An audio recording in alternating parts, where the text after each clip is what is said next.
Bom, pessoal, então vamos de controladoria e a aula de hoje nós vamos falar de controladoria aplicada a pequenas e médias empresas. Tá?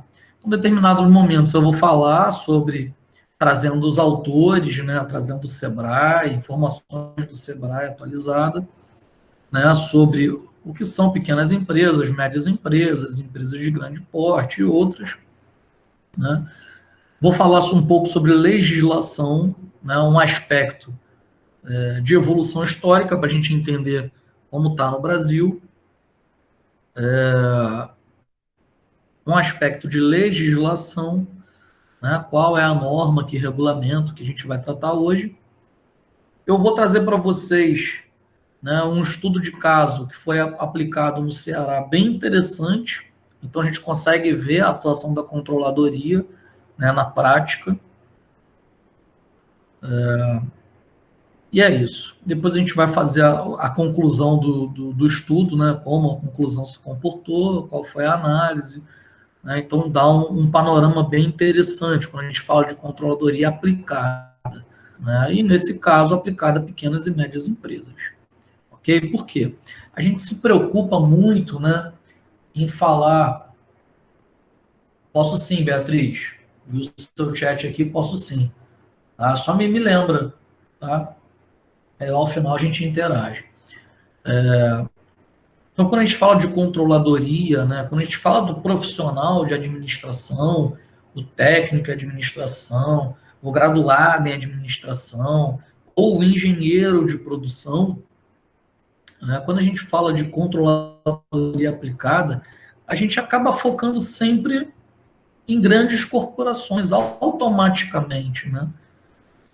Mas, na verdade, ela pode ser aplicada em qualquer ambiente corporativo, né? Então, digamos que você crie um MEI, né, microempreendedor individual. Você pode aplicar as ferramentas de controladoria, né? Isso vai potencializar a sua empresa. Digamos que você tenha ou vá trabalhar numa pequena empresa, numa média empresa, você pode aplicar as ferramentas de controladoria. Aliás, você pode aplicar controladoria como ferramenta, né? Então, a aula de hoje é exatamente trazendo a controladoria, né, para a gente não ficar apenas falando em aplicação de grandes corporações, ok? A gente trazer ela para pequenas e médias empresas também.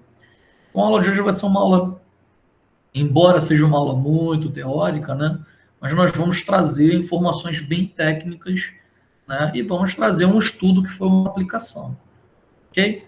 Então, vamos lá, pessoal. O objetivo, né? Então, verifica, de trazer a controladoria para a pequena e média empresa.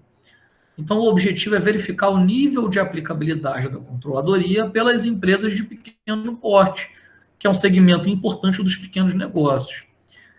E se você der uma analisada, se você for pesquisar, por exemplo, os estudos do Sebrae, né, você vai ver que a evolução, né, de pequenas empresas, microempresas, microempreendedor individual, ela está muito grande, né? A evolução está maior do que as médias empresas, grandes empresas. Eu tenho, deixa eu ver se eu consigo achar aqui. Eu tenho uma apresentação.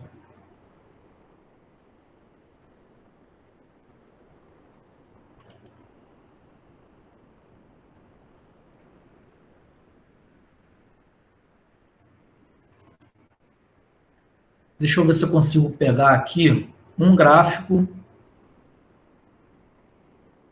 Exatamente quando eu falo sobre tipos de empresa, né? Segundo o Sebrae, eu tenho um gráfico de evolução. A gente ter uma ideia. Estou abrindo aqui, eu vou trazer para o nosso slide.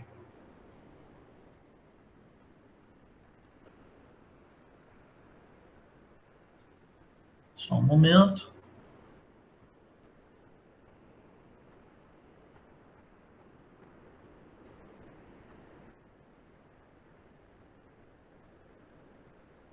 Aqui, achei. Cenário nacional com uma projeção até 2022. Exatamente esse slide aqui. Só um momento que eu vou trazer para o nosso.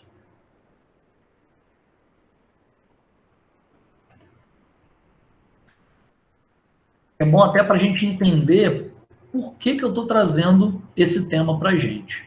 Tá? Então, eu já inseri aqui no próximo slide. Vamos dar continuidade aqui. Então, um segmento importante dos pequenos negócios, né? As empresas de pequeno porte, ou pequenas e pequenas empresas, apresentam um estágio de desenvolvimento mais avançado. A gente vai ver isso nesse próximo slide que eu incluí. E atuam como elo fundamental no encadeamento produtivo.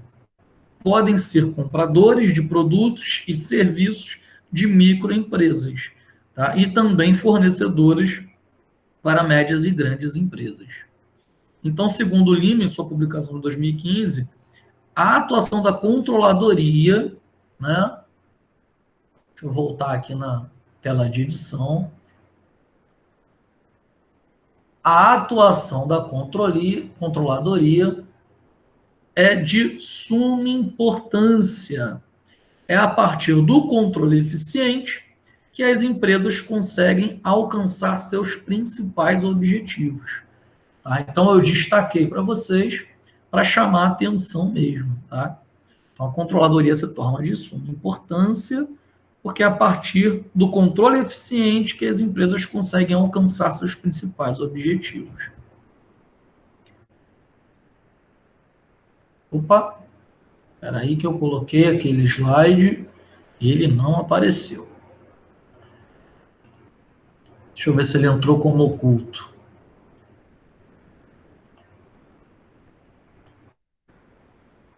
Pronto, vai aparecer agora para vocês. Então, olha a projeção, como nós estamos em 2021, e olha a projeção do Sebrae, né, para 2022. Ele faz uma análise, né, de microempresa, faz uma análise de microempreendedor individual. E o enquadramento no Simples para microempreendedor mais microempreendedor individual, olha o aumento, né, de 12,9 milhões de novos microempreendedor individual e microempresa até 2022, até o ano que vem. Então, olha o aumento, né, em relação a lá 2008, né, 2009, para a atualidade. Né? E vendo a projeção aqui de aproximadamente quanto nós temos, né, em milhões e com o passar do ano. 2020, por que isso acontece? Né? Porque lá naquela crise de 2008, 2009, né, foi tendo um aumento considerado, né, outra crise de trabalho em 2015, né, a partir de 2015, 2016, foi tendo um aumento de desemprego muito grande, né, de 2008, 2009 para cá. E mais uma pancada em 2015. E mais uma pancada em 2019, 2020 com a pandemia. Então, um aumento muito grande, né, com os desempregados. Isso foram surgindo, né, microempreendedor individual, o profissional pegando o conhecimento dele e virando microempreendedor individual, virando empresário, ou virando... Tá, perfeito, beleza. Bom, então vamos voltar daqui de onde nós paramos. Então, continuando, pessoal. Então, isso aqui nos dá embasamento teórico. Aliás, deixa eu voltar um pouco, porque eu abri um dado aqui para vocês, do Sebrae. No cenário nacional, existem 6,4 milhões de estabelecimentos, e desse total, 99% são microempresas. Eu não sei se tinha travado a aula quando eu estava falando isso. E as microempresas respondem por 52% dos empregos de carteira assinada no setor privado, tá? Em torno de 16,1 milhões. Tá? A informação do Sebrae. Então, isso nos dá um embasamento bom, tá, para esse tema, né, de enxergar a controladoria, né, nesse nicho, né, de projeção de crescimento por essas categorias. Tá? Então, vamos introduzir o assunto. Então, a controladoria, ela representa a integração do processo de decisões estratégicas de cada área com o objetivo principal da organização. Isso a gente já vem falando já há um bom tempo, né? E ela assume um papel de destaque nas organizações independentes de seu porte, né? Segmento e nicho de mercado, pois atua internamente e externamente, evitando que ocorram falhas, né, que interfiram na competitividade e organização da empresa. Então, um ambiente de mudanças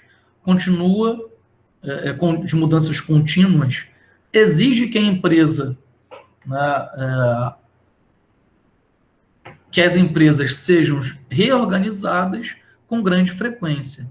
Atividades, métodos de trabalho, formas de atuação e até divisões inteiras ficam obsoletas, né, departamentos inteiros ficam obsoletos e devem ser reformulados ou mesmo extirpadas das organizações, sendo substituídos por outras novas, mais eficazes e mais eficientes.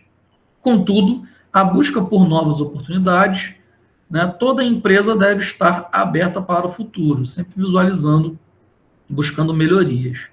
E diante desse desafio, compete à controladoria exatamente o diferencial competitivo no processo de gestão organizacional. Ou seja, pessoal, compete exatamente à controladoria demonstrar o caráter evolutivo para a organização, para a empresa. Tá? Então, você, enquanto controller, é que fornece esse diferencial. Então, o advento da controladoria, né? De onde vem e como nós estamos? Então, a controladoria surgiu no início do século XX nas grandes corporações norte-americanas, com a finalidade de realizar rígido controle de todos os negócios da empresa relacionados, inclusive as subsidiárias e as filiais. Um significativo número de empresas concorrentes que havia proliferado a partir da Revolução Industrial começaram a se fundir, né, no final do século XIX, formando grandes empresas organizadas, né, sob forma de departamentos e divisões, mas com controle centralizado. Se você parar para analisar, as grandes empresas que aplicaram a controladoria, né, você vê muitas delas de pé até hoje, né, como grandes impérios e multinacionais. Né? Então, no Brasil, a controladoria teve início com as instalações das multinacionais, acabei de comentar, norte-americanas no país. De lá para cá, a controladoria vem se aperfeiçoando, ou seja, no Brasil, com a entrada dessas empresas, né, passou a vir, né, a aplicação e conceito e tomada de conhecimento da ciência controladoria. E assim fornece subsídio para processo de planejamento, execução e controle. Então, segundo Souza, em sua publicação de 2015, a evolução da controladoria no Brasil acompanhou a evolução da controladoria em nível mundial. Né? Ou seja, segundo esse autor, quando o Brasil passou a ter conhecimento da controladoria, ele já tomou conhecimento com a evolução que tinha. Então, passou a evoluir junto, exatamente por evoluir, né, dentro das multinacionais. Então, segundo o autor, uma vez que ocorreu a partir dessas necessidades de informação e controles que acompanharam a evolução natural da economia brasileira. E nesse contexto, a controladoria passou a ser importante na gestão empresarial, pois auxilia os gestores durante todo o processo decisório, a fim de garantir a eficácia do negócio. Então, posição na estrutura organizacional, né? A posição hierárquica da controladoria ela vai variar de acordo com a empresa, como a empresa está estruturada. Inclusive, na aula anterior, né, nas aulas anteriores, nós falamos sobre isso de forma fluxograma, utilizando fluxograma, né? Então, o porte, o tempo do tempo de atuação do ramo de atividade, de complexidade das atividades executadas pela organização, bem como pelo modo de gestão aplicado pelos seus administradores. Aí vai ter uma filosofia diferente de aplicabilidade em relação à posição hierárquica da controladoria. Então, o controller, o profissional que trabalha com controladoria, o administrador, o técnico em administração, ou o engenheiro de produção que trabalha com esse controle de dados, ou o estatístico, tá, pessoal? Ou o matemático. Matemático não é só o cara que dá aula de matemática, é o professor de matemática. Existe um matemático.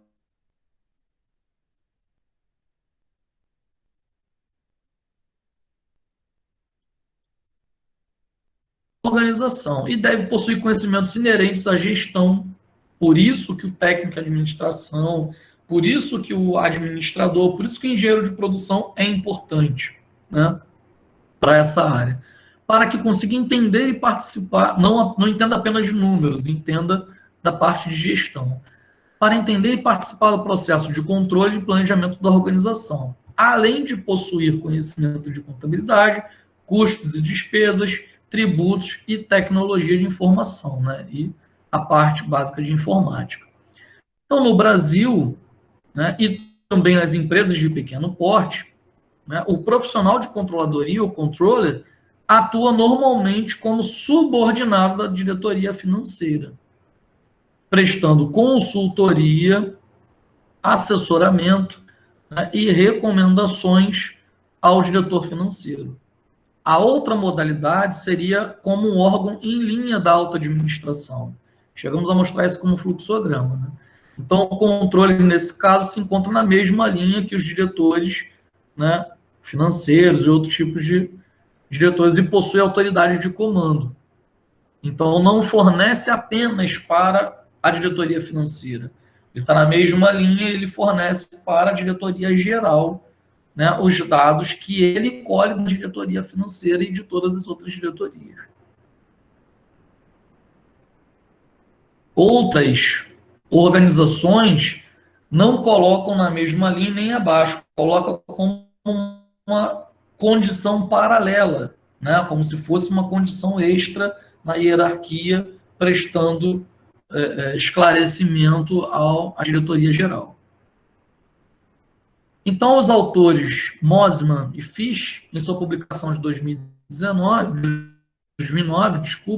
citam que a controladoria consiste em um corpo de doutrinas e conhecimentos relativos à gestão econômica, né, que pode ser visualizada sob dois enfoques. Então, os autores eles destacam o primeiro enfoque como um órgão administrativo com missão, função e princípios norteadores definidos no modelo de gestão do sistema da empresa, e o segundo enfoque como uma área do conhecimento humano com fundamentos, conceitos, princípios e métodos oriundos de outras ciências. Inclusive, nós já vimos, né, falando sobre os pilares, né, da controladoria, os pilares onde existe a aplicação. E vimos que a proximidade maior é com a contabilidade, mas que ela pode ser aplicada a todas as ciências. Inclusive, citamos algumas. Já o autor Mambrini, ou seja, esse et al. Aqui, et al., né, na verdade significa que é ele e outros autores, né, em sua publicação de 2002, explicam que, por ser uma abordagem relativamente contemporânea nas empresas brasileiras, persistem ainda muitas dúvidas sobre qual é o efetivo papel da controladoria no processo de gestão. E Castelli, em sua publicação de 2001, afirma que a controladoria, enquanto ramo do conhecimento, apoiada na teoria da contabilidade e uma visão multidisciplinar, é responsável pelo estabelecimento das bases teóricas e conceituais necessárias para a modelagem, para a construção e para a manutenção dos sistemas de informação e modelos de gestão econômica, que supram adequadamente as necessidades informativas dos gestores e introduzam durante o processo de gestão. Tá? Então, ele dá um bom enfoque e uma boa estabilidade do que se trata controladoria. Só que a análise dele parece que controladoria é uma coisa nova, né? Apoiada na teoria da contabilidade. Parece uma ciência nova, mas não é. Então, a rápida evolução, as constantes mudanças.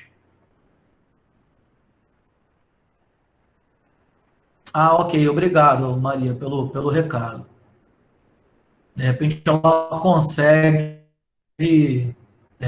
consegue logar novamente. Ok, obrigado. Então, a rápida evolução, né? As constantes mudanças na economia, o aumento da concorrência e vários outros fatores são variáveis que continuamente impõem que as empresas apresentem informações e soluções para suprir necessidades e sobreviver no mercado.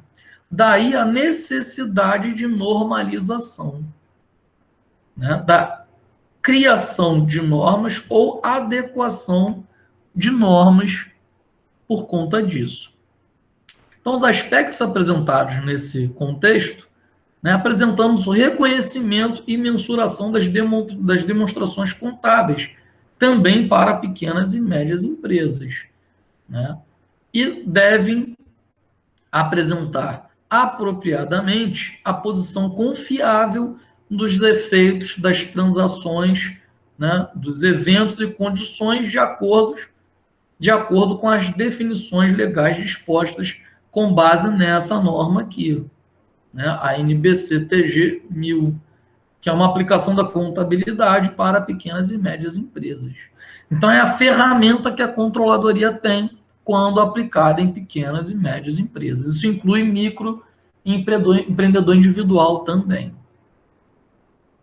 Então, segundo essa NBC, né, as sociedades limitadas e demais sociedades comerciais não enquadradas na Lei 11.638 de 2007, como sociedade de grande porte, também são classificadas como pequenas e médias empresas. Ou seja, essa outra lei aqui, né, da NBC, ela é uma empresa para sociedade de grande porte. Então, qualquer empresa que não tiver enquadrada nessa lei, ela está enquadrada na anterior.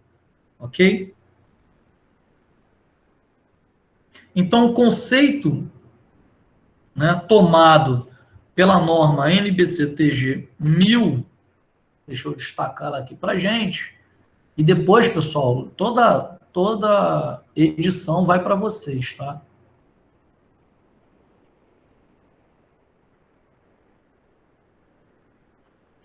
A norma NBC-TG 1000, ela não inclui,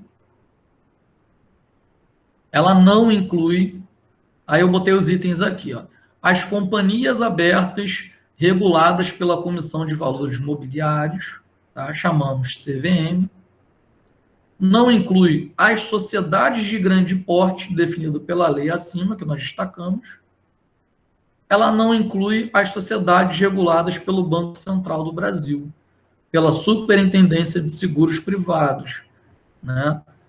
E outras sociedades cuja prática contábil é ditada pelo correspondente órgão regulador com poder legal para tanto. Tá? Então, essa informação tirada do Conselho Federal de Contabilidade. Que em alguns momentos aqui ele vai aparecer CFC, tá? Então, a gente se trata do Conselho Federal de Contabilidade.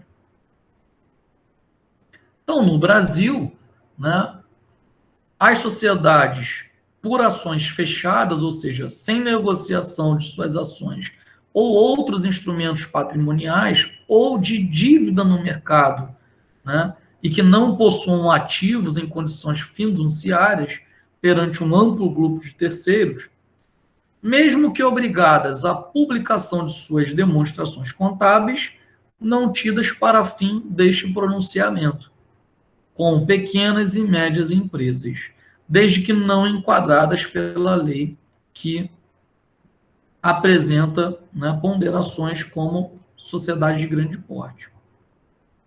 Então, as sociedades limitadas e demais sociedades comerciais, desde que não enquadrada na lei de sociedade de grande porte, também são contidas para fim de pronunciamento como pequenas e médias empresas, tá?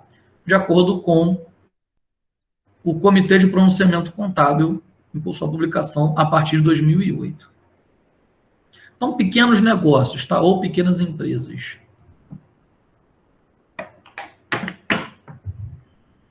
O movimento pela valorização das pequenas empresas brasileiras despontou mais fortemente a partir dos anos 80, enquanto que em países mais desenvolvidos, como Estados Unidos, o movimento da, né, década de 50. Então, olha aqui, ó. Nos Estados Unidos, o start foi a partir da década de 50, né, para a valorização de pequenas empresas. No Brasil, o foco foi a partir da década de 80. Né? E nós atualmente vemos que a grande evolução está exatamente nesse nicho.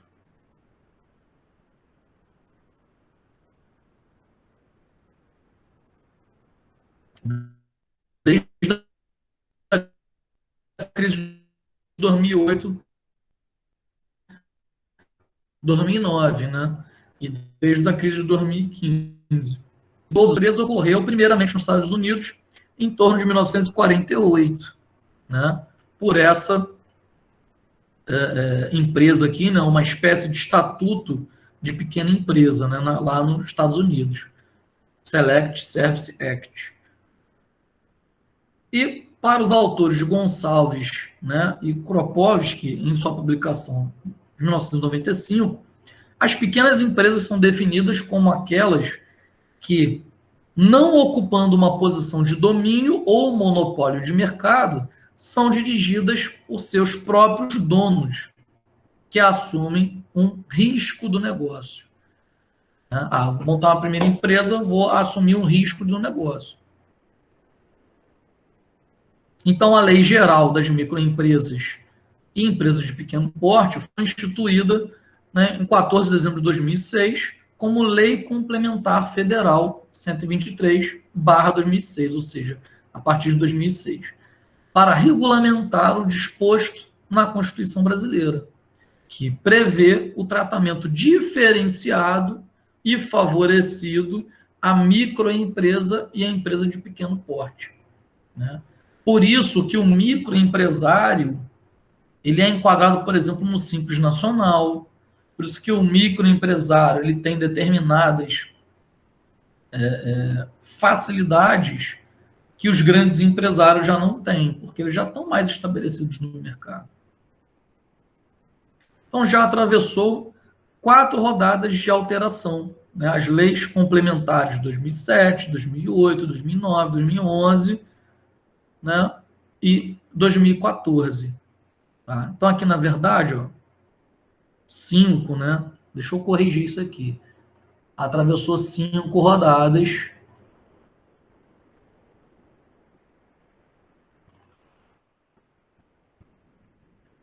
de alterações, sempre com o objetivo de contribuir para o desenvolvimento e a competitividade das microempresas e empresas de pequeno porte brasileiras, como estratégia de geração de emprego, distribuição de renda, inclusão social, né, redução da informalidade, né, porque o emprego informal, né, o negócio informal, estava exatamente em ascendência por conta de desempregos, grande fonte de desempregos. Então, a grande fonte de desempregados, né, a grande quantidade E a evolução não vem a partir desse governo, não, tá, gente? Não sendo partidário, que eu não sou partidário, mas isso já vem de uma evolução muito grande. É claro que a gente pode debater a quantidade de desempregos, né? Mas já vem já de uma evolução muito grande. Então, redução na informalidade e fortalecimento da economia. Então, a ideia, né, da microempresa, empresa de pequeno porte, é exatamente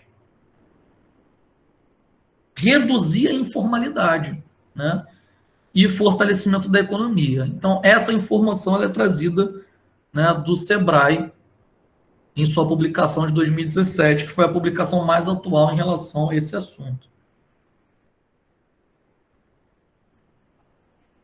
Só um momento, pessoal.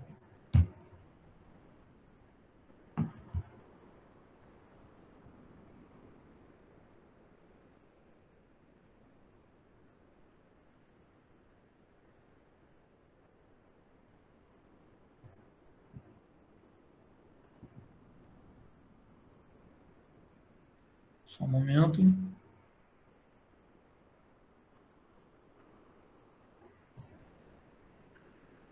Vamos lá. Então, contribuindo com o mesmo pensamento, o autor Terence, em sua publicação de 2008, esclarece que as nomenclaturas pequeno porte, né, é extensa na literatura, pois ela apresenta várias definições possíveis. Né? Então, com a finalidade de atribuir e caracterizar uma empresa de pequeno porte, os pesquisadores têm escolhido métricas como um volume de investimento, por exemplo, ou uma receita bruta anual, ou um volume de vendas, um número de empregados, né, sendo os dois últimos mais atualizados, né, o volume de vendas e o mais utilizados e o volume de empregados. Então, o Sebrae, né, ele classifica as empresas através do número de empregados. Então, a classificação das empresas apresenta uma vantagem e influência direta nos negócios. Né? Então, não está aqui, mas tem microempreendedor individual, né, que ele pode ter até um empregado. Tá? Deixa eu classificar aqui nessa tabela. Essa tabela lá não está editável, mas eu vou incluir aqui para vocês.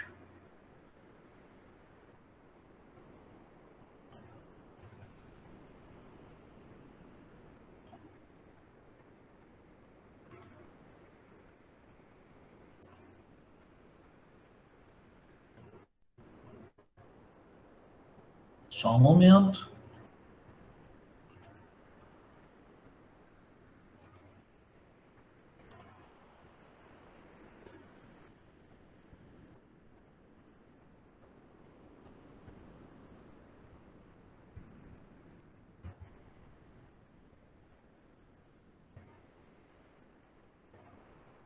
É porque aqui ele está relacionado a comércio e serviço comparando com atividade industrial.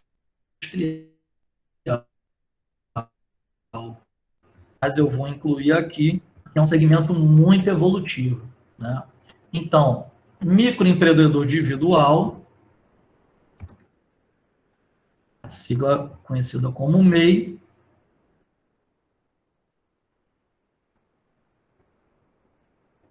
pode ter somente um empregado de carteira assinada. Tá? Se o seu MEI for classificado como uma indústria, continua tendo até um empregado. Classificado como comércio, serviço ou como indústria, microempreendedor individual, né, pode ter somente um empregado. Então, pode ter o proprietário, né, o titular do MEI, como funcionário e, no máximo, mais um funcionário, tá, como empregado de carteira assinada.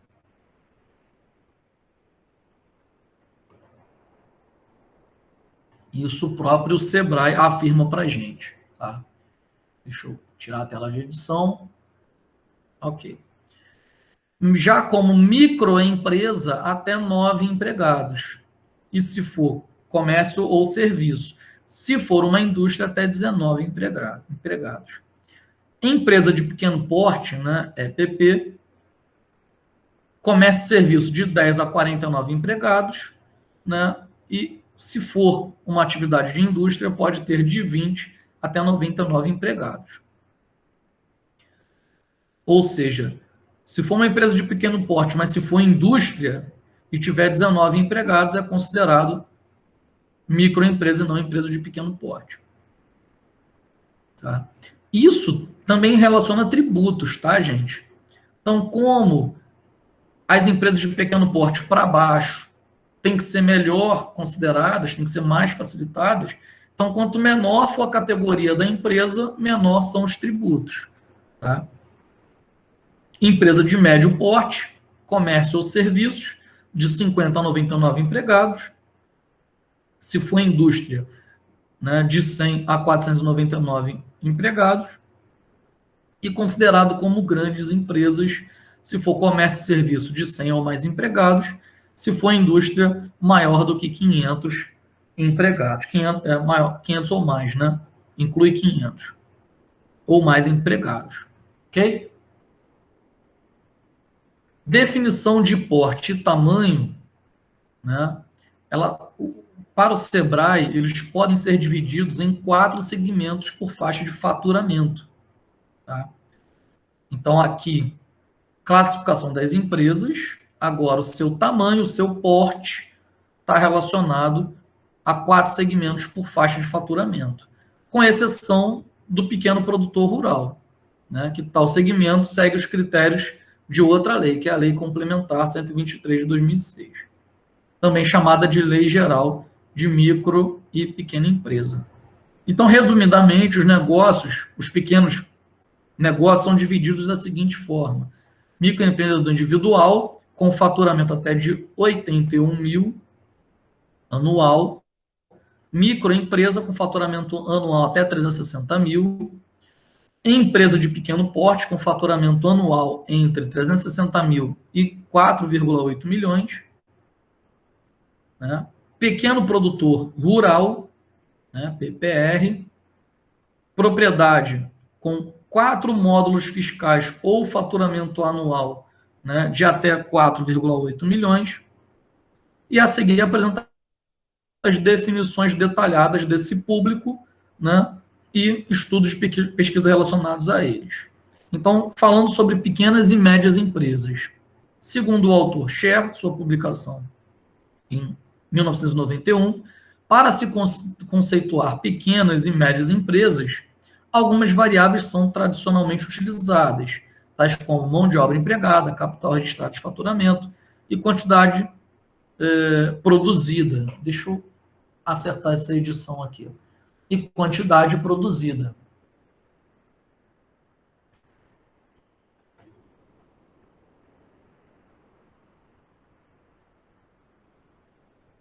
Ratifica o autor Lima, em sua publicação de 2001, né, que os critérios quantitativos são facilmente identificados e coletados, né, em comparação do que os critérios qualitativos, né, sendo essa a principal razão da hegemonia dos critérios mais aceitos. Então, né, que são os quantitativos.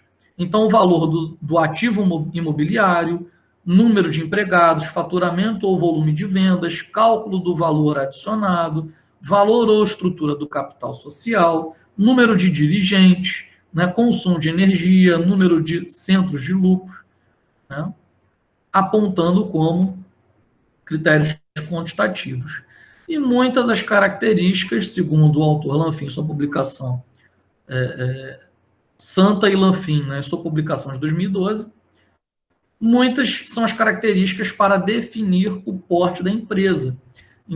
Então, essas características variam conforme o assunto a ser tratado e da interpretação realizada em cada situação, podendo elas estar sendo utilizadas para caracterizar o número de empregados até uma receita bruta, né, aferida, ou um volume de produção, lucro ou tipo de serviço.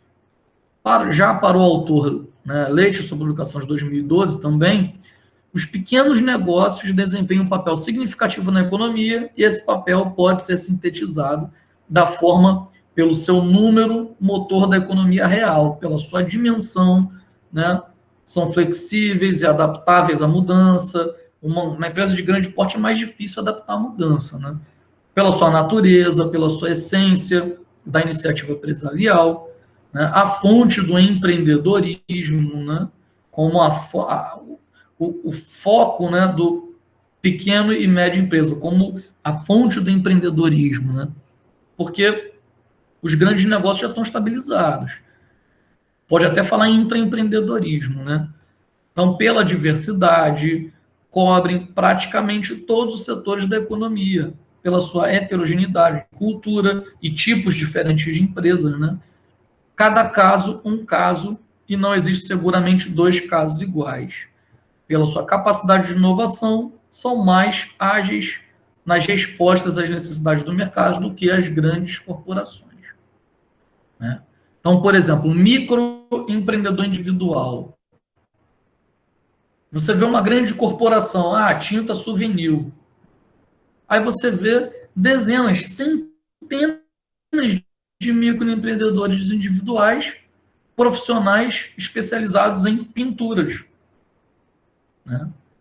Então, a grande corporação criadora de tintas, como uma Coral, como uma Souvenir, acaba que, paralelamente, depende dos microempreendedores individuais, né, que são pequenas ou médias empresas, até dependendo do porte. Acaba dependendo. Nas palavras do autor Tebet, em sua publicação de 2005, ele já trata, né, do ponto de vista que a empresa deve ser preservada sempre que possível, pois gera uma riqueza econômica e cria emprego e renda, contribuindo para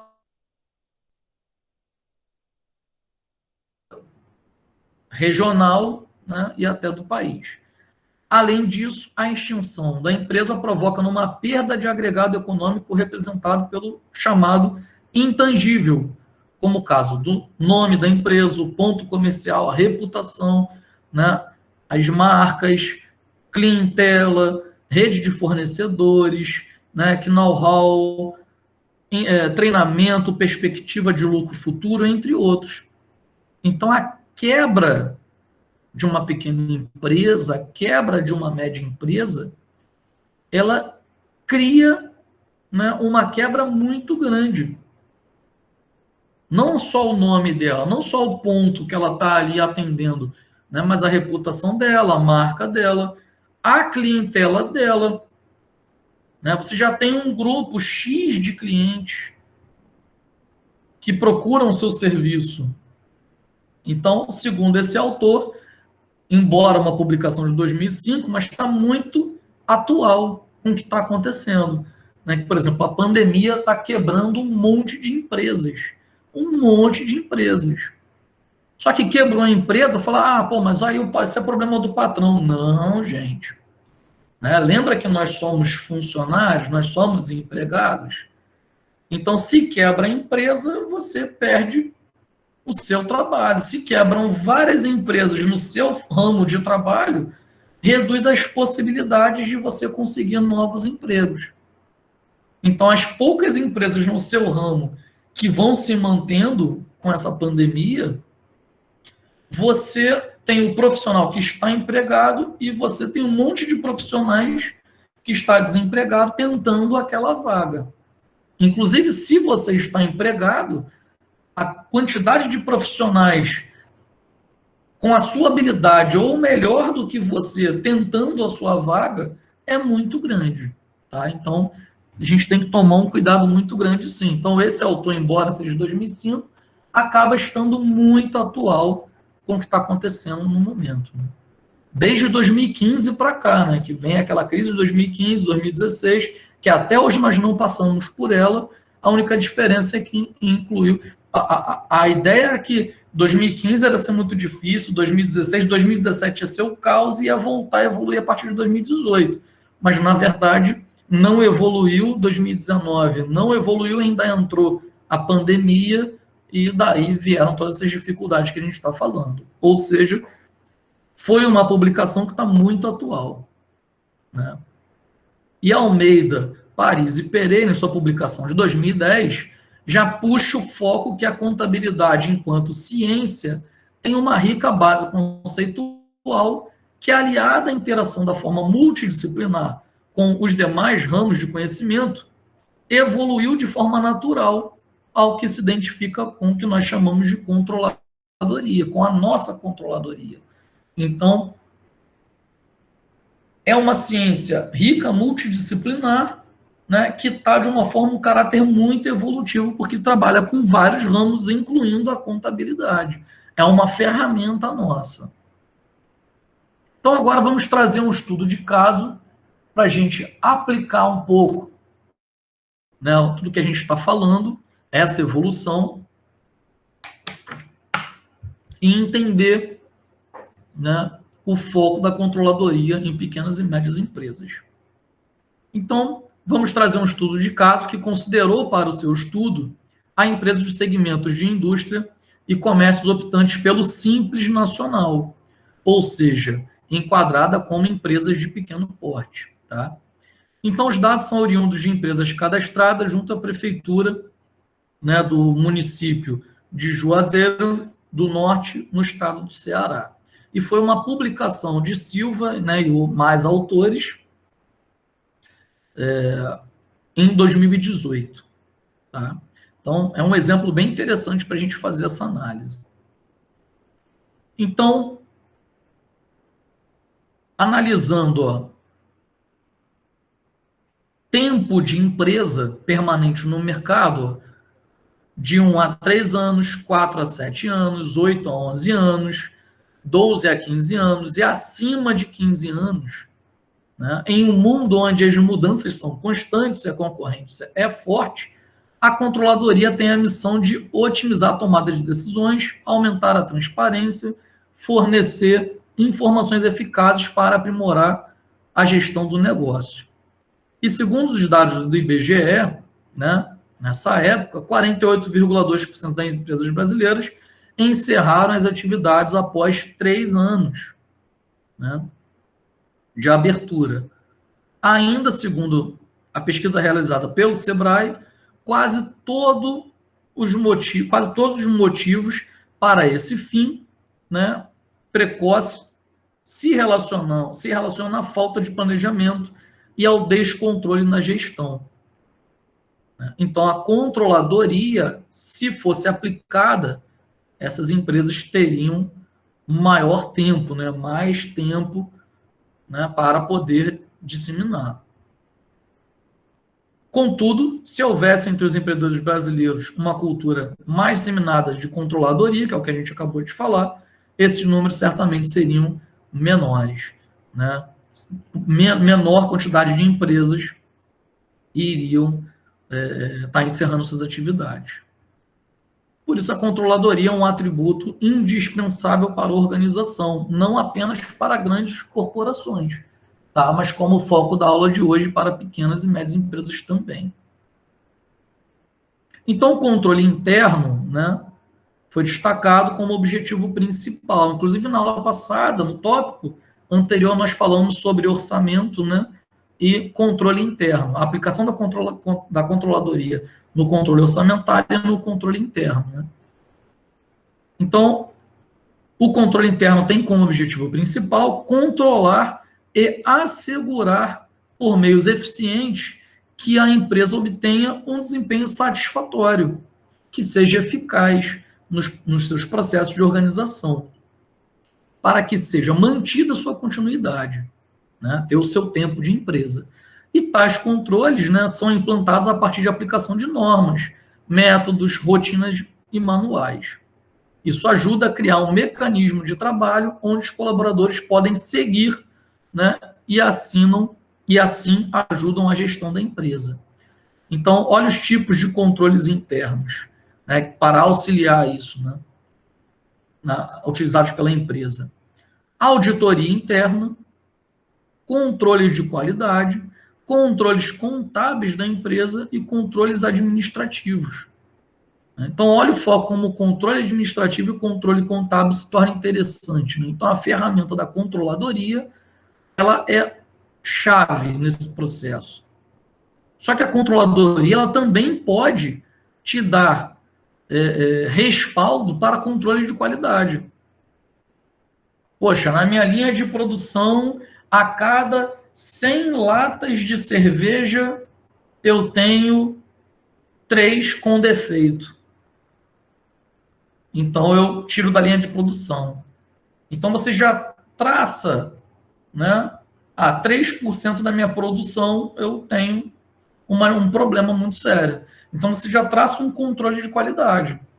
Né? Então, você, a partir dos dados, de números, né, de controle quantitativo, você se respalda como um controle qualitativo. E, inclusive, para a auditoria interna. Né? A auditoria interna, sem aspectos de controladoria, ela não tem dados para fazer uma análise, para verificar se está tudo em ordem. Né? A auditoria interna é verificar se está tudo em ordem. Então, a controladoria ela se torna muito importante aqui também. Então, dos gestores, pesquisadores, né, entendem que a controladoria como sendo um conjunto de princípios, procedimentos e métodos que se ocupam da gestão econômica da empresa, como o fim de orientá-los para uma eficiência e ou otimizar um processo decisório. Né? E para Smith, Santos e Arima, em sua publicação em 2006, o controle interno é um conjunto, né? Eu trouxe a mesma imagem, é um conjunto de todas as funções administrativas, ou seja, planejamento, execução e controle. Né? Então, eles destacam, né, que a controladoria ela está associada a todos esses tipos de controles internos utilizados pelas empresas, direto ou indiretamente. Né? Agora, os indicadores utilizados pelas empresas: rentabilidade, lucratividade, atividade de funcionamento, endividamento e liquidez. Né? Então, os indicadores, né, que as empresas atuam a sua controladoria. Então, entre os indicadores listados, as empresas, em sua maioria, são adeptas aos indicadores que apresentam lucratividade, rentabilidade e liquidez.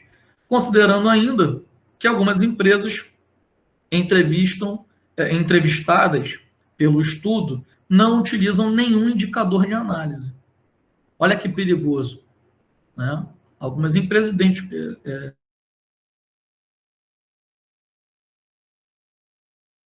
análise, simplesmente funciona no dia a dia. Vamos pegar um exemplo de um bar. Né? Então, digamos que a ideia seja apenas vendeu, botou no caixa, tira dali do caixa, paga o fornecedor quando traz a bebida, botou no caixa, tira do caixa para poder pagar os produtos alimentícios para poder vender no bar. Então, um exemplo, né, de uma empresa que não tem indicador de análise, não faz um estudo, né, tira do próprio bar para fazer do próprio caixa para fazer essa compra e inserir no caixa. Não tem uma ideia, né, do quanto tinha, do quanto saiu, do quanto entrou, e fazer uma análise de estudo de caixa. Né? Não fez um aspecto de uma análise de controladoria daqueles dados para alimentar todas essas informações. Para tanto, né, a análise financeira tem como objetivo o estudo de desempenho econômico financeiro das empresas, procurando identificar os fatores determinantes da situação atual e orientar quanto ao comportamento administrativo futuro. Tais indicadores buscam evidenciar as características dos principais interrelacionamentos existentes entre o balanço patrimonial, né, que apresenta uma visão estática e momentânea da empresa, e a dinâmica representada pela demonstração de resultados, que o tempo todo ela pode estar alimentando as informações, pode estar sempre atualizada. O balanço patrimonial, por exemplo, a fevereiro de todo ano a gente faz o balanço patrimonial do ano anterior. Em janeiro de todo ano a gente faz o balanço patrimonial do ano anterior. Em março a gente faz o balanço patrimonial do ano anterior. Mas por que esse tempo todo? Porque leva tempo você fazer toda a análise, né, mês a mês de tudo para você fechar o balanço. Então, dificilmente dezembro fecha o balanço patrimonial do ano. Então, o balanço patrimonial ela é uma imagem do que aconteceu, não do que está acontecendo momentaneamente. Tá? Momentaneamente não, desculpa, em tempo real. Em tempo real, quem vai te dizer são as demonstrações dos resultados. Então, a administração ela é responsável, né, a administração responsável de uma empresa exige o constante acompanhamento dessas operações. Os administradores devem se preocupar com as tendências e o grau de eficiência e lucratividade de uma empresa. Por quê? Porque o mês, por exemplo, de maio, pode ser o mês que vende menos para essa empresa, determinado tipo de produto ou serviço. Mas quando vai chegando em julho, né, a tendência é aumentar as vendas, ou quando vai chegando mais para o final do ano, a tendência é aumentar. Então, a grande missão dos administradores é, no momento de maior venda, potencializar, e no momento de menor venda, buscar estratégias para aumentar a lucratividade da empresa. Então, uma forma para fazer isso é realizar uma análise dos índices financeiros, que é um instrumento para monitorar o desempenho da empresa. E dada a importância do controle interno para os pequenos negócios, as vantagens das empresas que possuem um modelo definido de controle, tendo a auditoria interna como aliada ao processo de fiscalização e realização desses controles internos. Então, é essencial que tenha um mecanismo de auxílio dos controles internos, gerando maior controle sobre o negócio. Então, os índices financeiros, né, segundo esses autores aqui em sua publicação de 2005, são utilizados para monitorar as operações, assegurando-se que a empresa está estudando os recursos disponíveis de forma eficaz, né, e serve para descobrir se a posição financeira e operacional está melhorando com o passar do tempo, né, e se os índices estão melhorando ou piorando, né, em relação, melhores piores, em relação aos concorrentes. Essa análise, por exemplo, tem gente que faz anual, tem empresa que faz anual, tem empresa que faz semestral, tem empresa que faz de 3 a 3 meses, né? Essa análise. Tem empresa que faz de mês a mês, mas aí é claro que o seu volume de vendas, seu volume de serviços não é tão grande para você conseguir fazer de mês a mês, tá? Mas se torna interessante a partir de 3 meses, né, 6 meses ou anualmente, que você já tem mais informação. Se aquela estratégia está dando certo, né? Você tratar mês a mês, comparar um mês com o outro, não é uma boa base, uma boa referência para você fazer uma análise se aquela estratégia está correta. Bom, então considerações sobre o estudo de caso, né?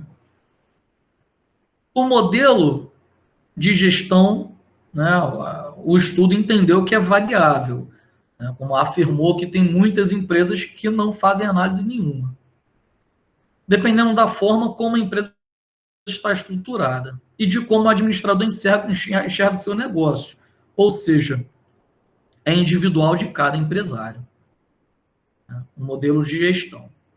Então, em cada gestão, o direcionamento da empresa depende das convicções, atitudes e valores do profissional administrador e também do profissional controlador, que é o nosso caso, da nossa disciplina, o destaque da nossa disciplina, que formata a ideologia da empresa e, assim, o processo de gestão que diz respeito ao planejamento, à execução e ao controle que fazem com que a organização se sustente. E percebe-se que o controle interno em uma empresa representa um conjunto de procedimentos com o objetivo de garantir à organização, né, produzir informações confiáveis e proteger os ativos da empresa. Para tanto, o controle organizacional propicia a eficiência do negócio, serve como referência no monitoramento através da utilização de métodos apropriados, né, de gestão, as técnicas de gestão. E diante da atual demanda de mercado, né, que o estudo destacou, e a constante competitividade entre as empresas, ele afirma que a controladoria é considerada como uma ferramenta facilitadora diante do processo de tomada de decisão. Embora seja um estudo de 2018, né, está bastante atual isso aqui. Então, com base na coleta de dados do estudo, foi paulatinamente notado um desinteresse de muitos empresários em cooperar com a pesquisa, bem como o retorno do questionário. Então, Silva, né, e outros autores, em sua publicação de 2018, eles fizeram questionários técnicos, né, para respaldar aqueles gráficos que vocês viram, né, que a gente analisou, para respaldar, e muitos empresários não tiveram interesse nenhum em cooperar com a pesquisa, né? Ou seja, muitos não aplicavam, né, controle financeiro, controle de dados. Então, das empresas selecionadas, 23% responderam o questionário de pesquisa, sendo a maioria do setor de comércio. Com o resultado da pesquisa, tornou-se possível identificar que 3% das organizações não usufruem dos benefícios da controladoria no processo de gestão, né?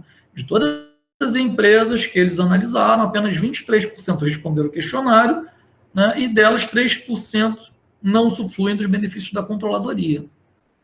E ainda detectou que 10% do universo da pesquisa não faz uso de nenhum tipo de controle interno. Olha que coisa interessante, né? Por isso que nós vimos aquela estatística de muitas empresas, né, em pouco tempo, até 15 anos, encerrando, né, aquela estatística encerrando suas atividades.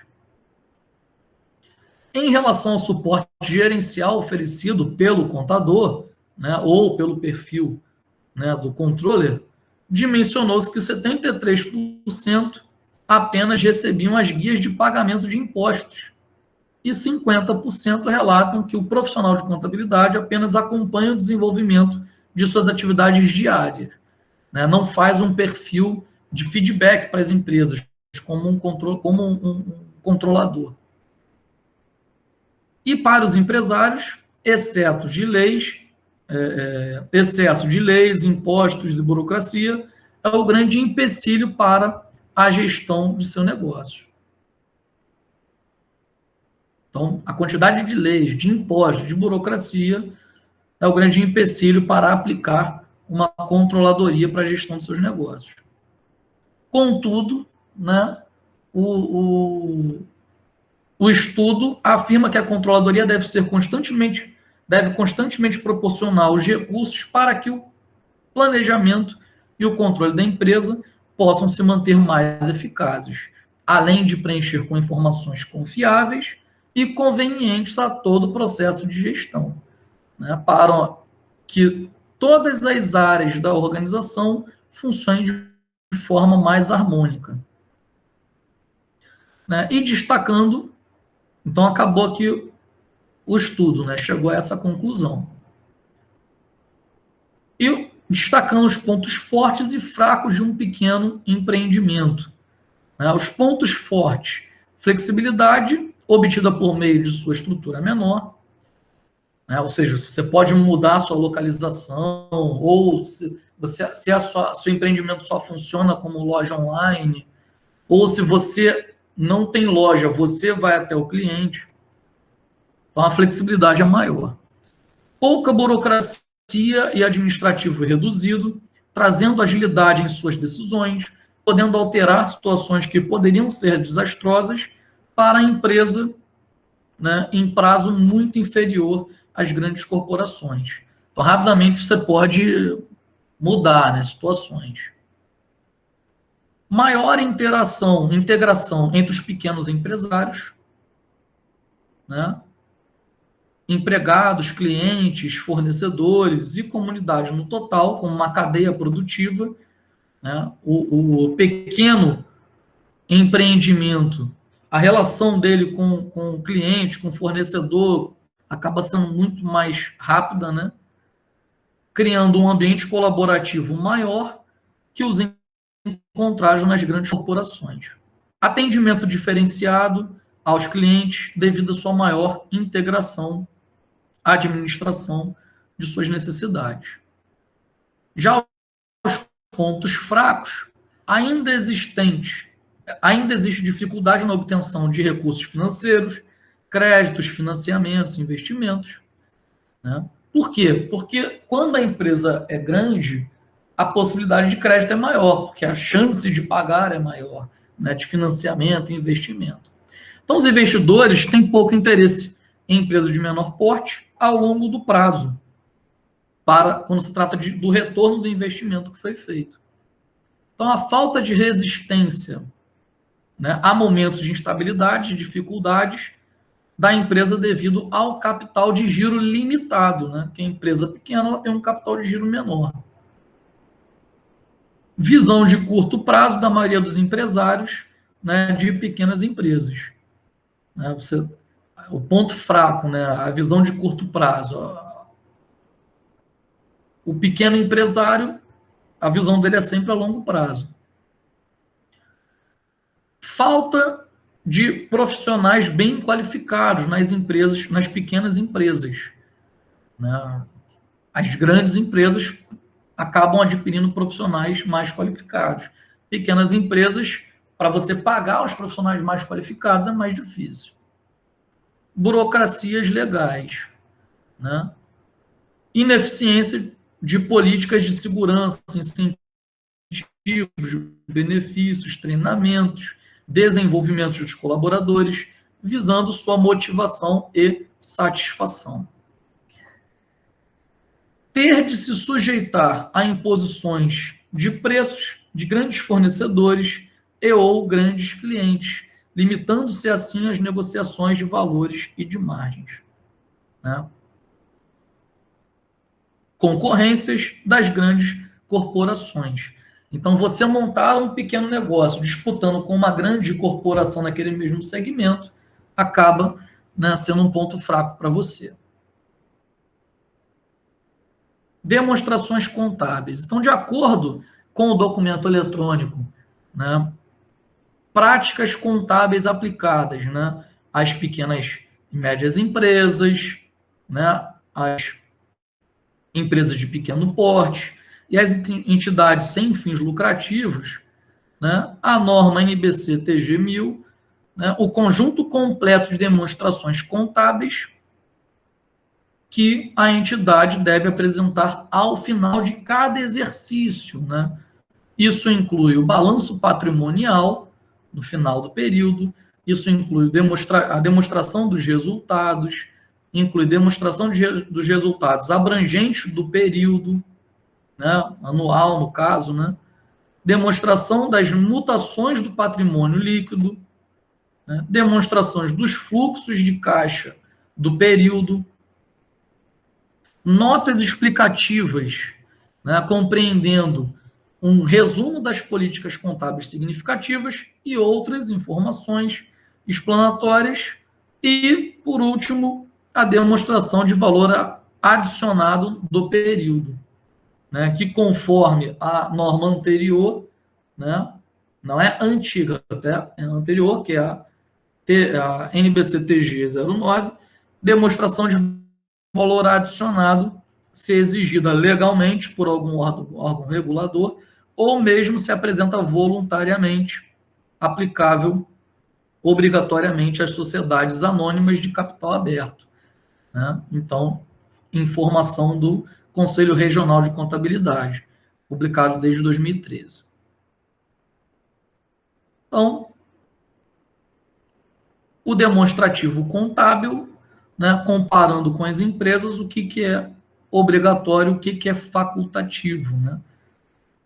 Então, por exemplo, balanço patrimonial é obrigado para todos os tipos de empresa. Né?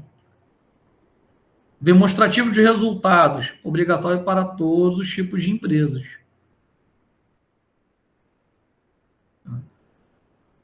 Demonstrativo de lucros, prejuízos acumulados, é facultativo para média empresa e empresa de pequeno porte, por exemplo. Né?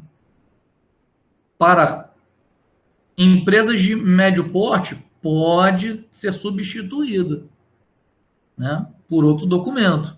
Demonstrativo de fluxo de caixa para pequena empresa e média empresa já é obrigatório. Aliás, já é facultativo. Agora, para média empresa que entra na norma, né, NBC, TG1000, já é obrigatório. Para empresas de pequeno porte, ainda não. Tá vendo? E as notas explicativas, obrigatório também a todas. Então, eu trouxe aqui um exemplo, só para a gente ter uma ideia de comparação do que é, né, a prática contábil aplicada a determinadas empresas, né, em empresas sem fins lucrativos. Ok, pessoal? Alguma dúvida? Algo a acrescentar? A gente chegou no final aqui, né, da nossa apresentação, que foi a aplicação, né, da controladoria com foco em empresas de pequeno porte e médias empresas. Tá? Então, eu trouxe para vocês um objetivo, um caráter introdutório, a parte de legislação, como funciona no Brasil, né? E trouxe um estudo de caso para a gente ter uma ideia de aplicabilidade. Ok? Beleza, pessoal. Então, eu vou encerrar a gravação.